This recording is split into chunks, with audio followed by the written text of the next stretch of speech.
नमस्कार, मैं अविनाश काकड़े किसान ब्रिगेड से। किसान भाइयों, मेरे तरफ कुछ लोग आए जिन लोगों की लिस्ट आई है न्यूज़पेपर में छप के 6 जनवरी 2023 को, और इसमें लोगों के नाम छपे हैं। वो नाम किसानों के हैं: शंकर इटनकर, इगनवार, रमेश चौधरी, नाथू तभाने, प्रभाकर ह्यूसे।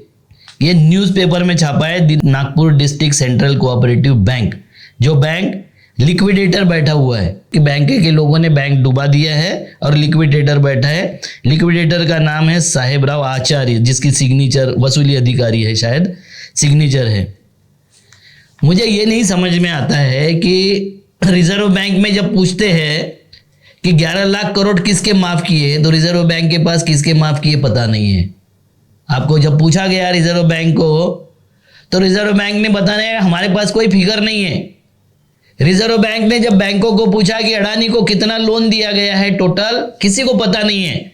मगर ये किसानों के छोटे छोटे लोन जो है, किसी का 70,000 है, किसी का 59,000 है, किसी का 80,000 है, किसी का 2 लाख है, किसी का 35,000 है, उसके लिए उनकी पूरी खेती नीलाम करने के लिए निकले हैं।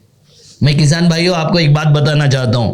सिविल अपील नंबर 7402 ऑफ 2022, इसमें SLP डाली गई थी सिविल, उसका नंबर है A14695 14695। ये भी 2022 की है। ये केस थी के Sridhar versus Rouse construction private limited. ये इसका 5 जनवरी को एक रिजल्ट आया है, जिसमें उन्होंने रिजल्ट में दिया है, सुप्रीम कोर्ट का डिसीजन है कि जो एग्रीकल्चर जमीन होगी उसकी नीलामी नहीं हो सकती। इसके पहले भी कई ऑर्डर आए हैं, 2023 का लेटेस्ट ऑर्डर है कि एग्रीकल्चर जिसमें खेती होती है, ऐसी कोई जमीन किसी भी कर्जे के लिए नीलामी नहीं हो सकती।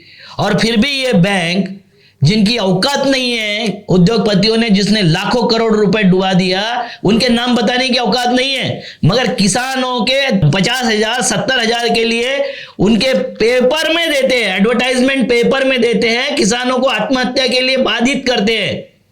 बैंक डुबाने वाले अलग लोग हैं, और हमारे किसान जिसके 1 करोड़ की खेती के अगेंस्ट में उसके 1 लाख भी लोन नहीं मिलता है, उन किसानों को आत्महत्या के लिए प्रेरित करते हैं। क्या किसानों की इस देश में इज्जत रहेगी या नहीं रहेगी? सवाल यह है आज।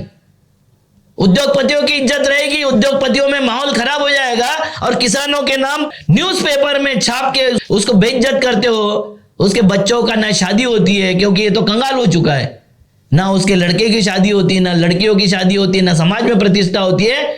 तो ये कौन सी व्यवस्था है? ये कौन सा कृषि प्रधान देश है कि किसानों को भिखारी बनाने के लिए, किसानों को जब्ती जमीन, और 1 करोड़ की जमीन ये 2-4-10 लाख में बेच देंगे उसकी जमीन। मुझे लगता है कि किसानों ने इस बारे में समझना चाहिए। अगर ये शांति से नहीं सुनते तो भगत सिंह का मार्ग हमको अख्तियार करना पड़ेगा।